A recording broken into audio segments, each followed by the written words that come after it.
In today's video, I challenge 5 players to make the best fireworks show for 1000 Robux. Now, just like last video, I still gave Robux to the losers, but just not as much as the winner made.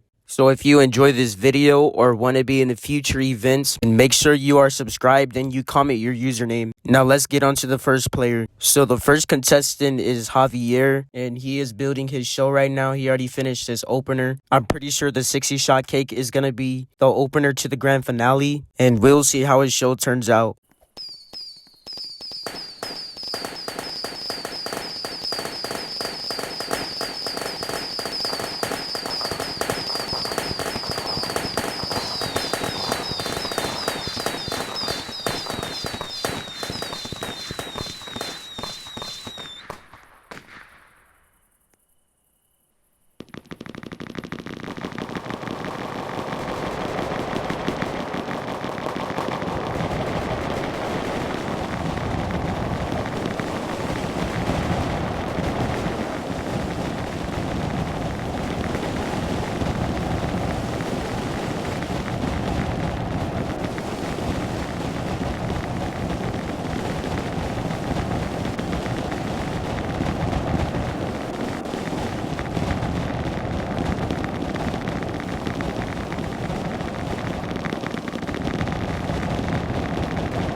So for Javier's opener, I gave it a 8. And for his show, I gave it a 7. And for his grand finale, I gave it a 9. Next up, we have Shadow going. And this is going to be interesting because he has different colors to his show. So let's see how that turns out. Okay. Go. Okay. And...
What'd you think, bro? So for Shadow's opener, I gave it a 10. I like all the golden stuff. For his show, I gave it a 8. And for his grand finale, I gave it a 9, which is putting him in lead by 3 points. So the next guy, I didn't really get to record his show. I didn't really get to record his setup. So I just have the show for you guys. And here, I'm going to show you guys now.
For Nani's opener, I gave it a 7. For his show, I gave it an 8. And for his finale, I gave it an 8 as well. Next up, we got Noob. He is building his opener right now for his show. And we'll see how it turns out.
So for Noob's opener, I gave it an 8. For his show slash finale, I didn't know what was going on. It was like stopping, so I had to cut some parts out. I gave it like a 6, which makes Shadow the winner with 27 points.